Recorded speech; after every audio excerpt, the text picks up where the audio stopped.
macam, adiknya yang kena HIV lah, yang meninggal dan segala macam sama istrinya. Jadi luluh nih, kayak ada perasaan kasihan, iba. Nah dari situlah awalnya. Dan setelah kenal sama dia, itu dikenalin sama si Sarah. Singkat ceritanya, mereka ini kan hubungan si Samuel sama istrinya kan pada saat tidak baik-baik saja. Nah si Samuel mungkin setelah dia banyak dekat sama yang lain-lain, pada saat itu endingnya dekat amaku, dia ngerasa flop, kayak udah cocok lah kan begitu. Nah mau dijadiin istri lo kan nggak bisa, lo kan sudah punya ini. Dan aku pun memang tidak mau meneruskan.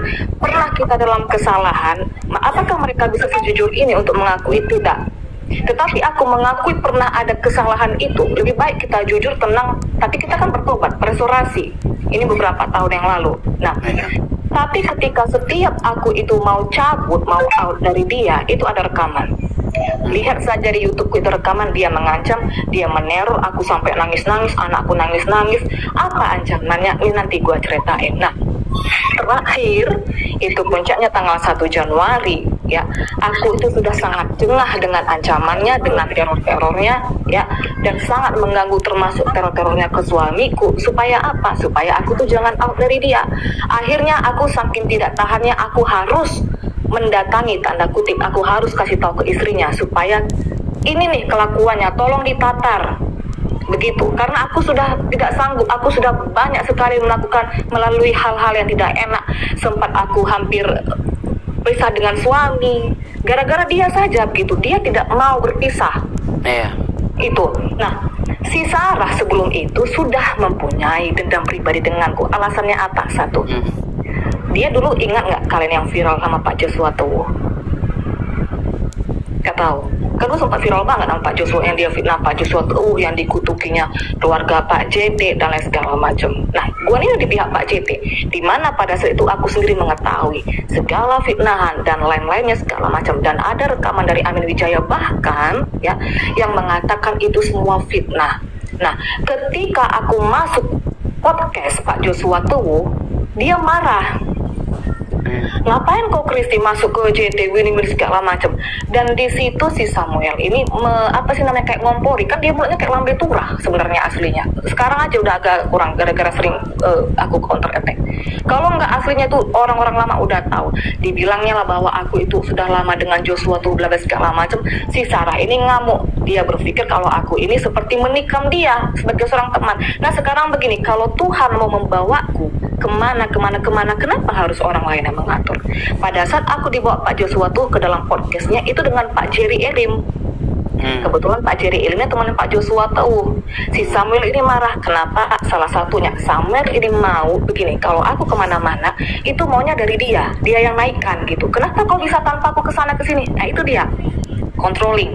Nah, itu pertama yang membuat tidak enak aku dengan si Sarah ini, agak sedikit ada miss. Jadi udah komunikasi udah kurang. Inti ceritanya singkatnya lah ya.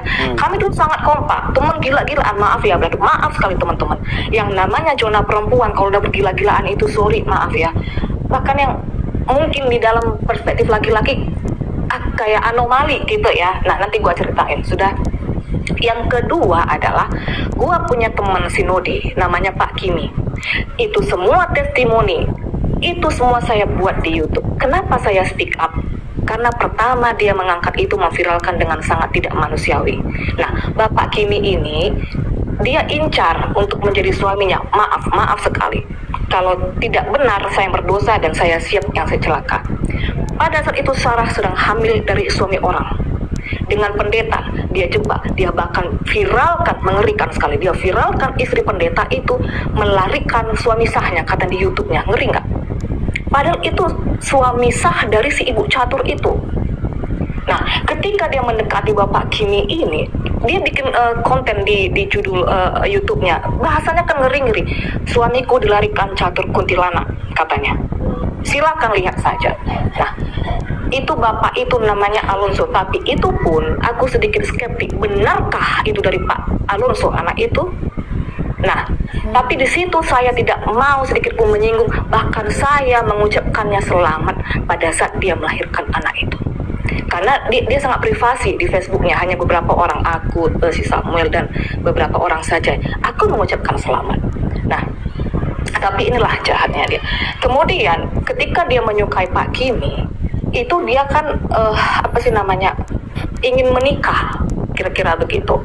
Nah, pertanyaannya kenapa dia tidak memberitahu Pak Kimi kalau pada saat itu dia sedang apa tujuannya. Tapi itu pun saya tidak mau intervensi dan tidak mau ikut campur.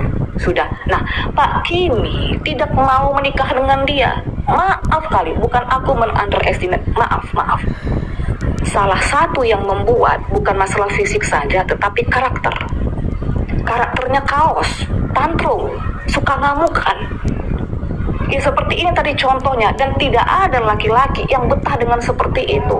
Selain masalah fisik ya. Nah sekarang pertanyaannya, apakah ketika laki-laki tidak mau kawin dengan perempuan, tidak mau membangun satu relationship yang lama dengan perempuan, itu salah laki-laki? Apakah laki-laki tidak punya pilihan untuk memilih siapa yang menjadi pasangan hidupnya? Ada rekaman kami bicara dengan Bapak Kimi. Nah, pada saat itu saya dekat dengan Pak Kimi, maaf. Sebelum dia dekat dengan Pak Kimi, aku itu sudah jauh lebih dekat dengan Pak Kimi, berteman. Jadi adalah video kami bertitok dua. Nah, kayaknya nggak perlu dikasih dulu, Bro Daniel. Ya. Oke, Bro Daniel. Setelah itu, setelah tahu, begini. Enggak, brother, tunggu dulu, brother. Gini. Kalau saya cuma bisa mengingatkan hal-hal begini sebenarnya nggak perlu dipublikasikan. Iya. Tadi kan begini, Sarah kan mengatakan kepada teman-teman kalau aku yang memaki dia, aku yang menghina. Dan ini pun sampai kemarin dia masih menggangguku dengan akun-akun yang lain. Kalau saya, Kak Kisya gini, ini selesaikan aja, jangan di mata umum, selesaikan aja ngopi berdua gitu loh. Tidak bisa lagi, brother, karena begini, yang paling mengerikannya kan karena saya meninggalkan si Samuel ini sudah dari dulu bilang sama saya, gua akan pakai Sarah. Ada nih foto-foto pribadiku dengan si Sarah, itu sebenarnya foto-fotoku, sorry kita perempuan kan sering vulgar, itu untuk suamiku pribadi. Dibikinnya lah foto itu di YouTube-nya, mereka lah yang pertama melakukan itu, tetapi selalu caranya gaslighting, playing victim, merasa paling korban. Pak Joshua tuh habis itu difitnahnya. Nah, ketika dia melakukan itu kepadaku, saya kan harus menyelamatkan keluarga saya dan nama saya juga, kan begitu kan teman-teman. Saya counter attack. Nah, kenapa sih ketika memfitnah orang lain boleh, tetapi ketika mendapat counter attack ngamuk? Bahkan rekaman dari ketua sinode kami saja sudah mengatakan ini mereka berdua sakit jiwa dan sudah ditendang dari sinode. Mereka makin ngamuk, kenapa? Karena mereka berusaha saya dikeluarkan, ketua sinode memilih saya di dalam. Mereka yang dikeluarkan. Baru selesai itu. Udah Kak Kisya nggak usah dibawakan ke kubat atau di sosial media. Nah, coba lihat ini bahasa di bawahnya itu, binatang kau lonti. Semua perempuan disebut istri Pak. Udahlah, gini Pak Kisya. Makin dia berpanjang. Gimana caranya supaya membuat damai Bu Kisya? Akan seperti ini. Tunggu dulu. Sebentar Bang Daniel. Bu Kisya, Gimana caranya biarkan dulu Bang Kisya, biarkan Sabar. Jadi biarkan Bapak merdeka. Bu Kisya minta maaf sama si apa itu nggak apa-apa. Jadi mengampunilah kita, ya, supaya enak kita menginjili orang itu enak. Supaya ketika kita mengampuni maka kita akan diampuni. Ini yang mau diviralkannya teman-teman. Dibilangnya kemana-mana beli ijazah, masa katanya gua jadi pendeta berkhotbah harus menunjukkan ijazah? Di mana sejangannya pendeta berkhotbah menunjukkan ijazah? Nggak ada. Nah, ketika saya mengcounter attack, kamu PS-nya dari mana? Siapa yang kehabiskan? Gereja mana yang menaungi? Nah, dia marah. Nah, saya tidak pernah mengganggu dia lagi, tetapi baru beberapa hari dan beberapa kali pada waktu aku live dengan Pak Joshua Tuwuh, dia komen-komen di bawah. Loh, kita tidak ada tertarik, tidak mengganggu dia lagi. Kita semua Ibu Keji nggak sadar ini kalau hal-hal seperti ini mempermalukan diri sendiri. yang mana, brother? Iya. Ibu Keji ya. Kalau kayak begini tuh, apalagi itu mau sabar dulu, Bang Adis ya. Sabar dulu. Kalau begini tuh, menurut saya gini ya, Abang tadi kan udah pakai titel ini nih, titel Bang Kak Keisha ini udah pakai titel ini yang namanya PDM, Pendeta Muda. Kalau seperti itu kayak bagaimana ya? Apa enggak merasa titel itu yang kita pakai di sini salah? Coba deh pikir. Beban sebenarnya titel itu. Kalau brother bertanya apakah itu beban, tetapi apakah saya tidak berhak mengerti? Jadi bagaimana caranya kita mendamaikan mereka ini, Bang Daniel? Bagaimana caranya kita mendamaikan Kezia dengan Busara ini? Ya, bagaimana caranya kita mendamaikan? Begini Surah Andi. Bawa ngopi lagi, bawa ngopi orang itu semua. Kau damaikan di meja hijau, gitu udah selesai. Enggak begini Turang, teman-teman. Sebenarnya dulu sudah pernah ada mediasi. Itu hanya diam, setelah itu sudah. Tetapi terus dia memakai akun palsu. Kemarin tentara Kristus, kemarin akun palsu, terus mengganggu, masuklah. Terus bagaimana? Bagi Syam, kan firman Tuhan bilang Efesus 5 ayat 21, rendahkanlah dirimu kepada yang lain dan takut akan Kristus. Apa kita sudah pakai ayat itu atau kita masih memikirkan hal itu? Lalu kalau brother di posisi saya, ketika brother live terus diganggu, pakai akun palsu, dipakai foto saya, difinaskan, kira-kira nih, brother bisa kasih solusi bagaimana? Ya, kalau hal seperti itu, apalagi kita sudah pakai titel itu ya, makanya saya bilang titel itu sangat berat kalau kita pikir-pikir. Kalau kita sudah solusinya bagaimana, brother? Bang Daniel, solusinya bagaimana? Bang Danielnya setiap live diganggu, apa solusinya, Bang Daniel? Kan hari itu kita menghindar. Setiap kita live di mana-mana dia mengganggu. Bagaimana cara menghindar? Bukan kan kita kalah di saat kita menghindar. Kalau kita masih memikirkan hal duniawi yang harus kita pikirkan, yaitu kita untuk membenarkan satu dengan yang lain, tidak bakalan dapat. Memang benar. Saya tidak pernah berbicara, setidaknya tidak ada data atau testimoni. Pak Henry Tan itu saksi, mereka sehotel berdua di Jogja. Kenapa saya kalau gini, bukan Kak Kesha. Kalau kita selalu membenarkan diri kita, nggak bakalan dapat titik temunya. Bukan lo begini loh, brother Daniel, kan begini. Sebenarnya brother, tunggu teman-teman.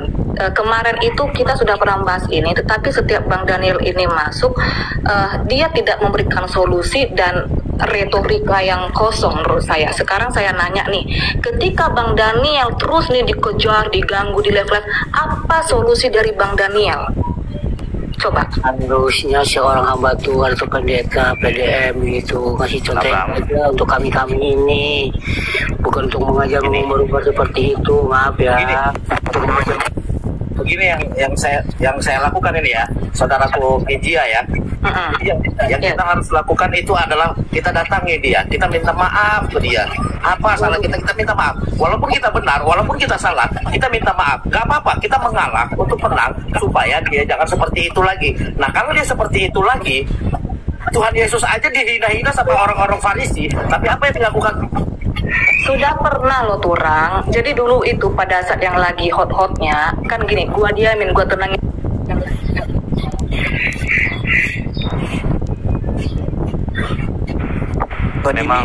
Memang titel itu kalau kita tidak pahami baik-baik apa arti titel. Dulu. Bro Daniel, coba berikan solusinya. Apa solusinya, brother? Silakan coba apa solusinya. Saya cuma satu aja, Bang Daniel. Dia mau mengatakan begini segala macam, terserah. Tetapi jangan masuk ke dalam live saya. Jangan masuk ke dalam. Kak Kezia, mute dulu bentar, mute. Saya sama sekali belum tahu permasalahan ini apa ya. Saya dalam perjalanan di kereta ya, saya nggak tahu, tapi sedikit saya dengarkan ya, kayaknya pertengkaran ya. Ini kayaknya urusan pribadi ya. Jadi room ini sebetulnya kan sukacita untuk teman-teman ya. Jadi setelah saya berhenti ini saya baru tahu ya kalau dalam pertengkaran sesama umat Kristiani ya, maksudnya pengikut saya nggak setuju ya. Dari pagi sampai siang itu saya roomnya sukacita. Ya, semua ya. Shalom. Jadi nggak usah diteruskan ya. Nggak usah diteruskan. Sebenarnya saya kalau masuk kakak turun saja karena Bunda ndak mau itu dilanjutkan di room ini gitu maksudnya. Iya, tidak apa-apa. Saya juga sebenarnya lebih suka membagi ilmu ya ke room-room. Nggak suka sebenarnya saya bagi dunia, tapi nggak tahu tadi kebetulan aja.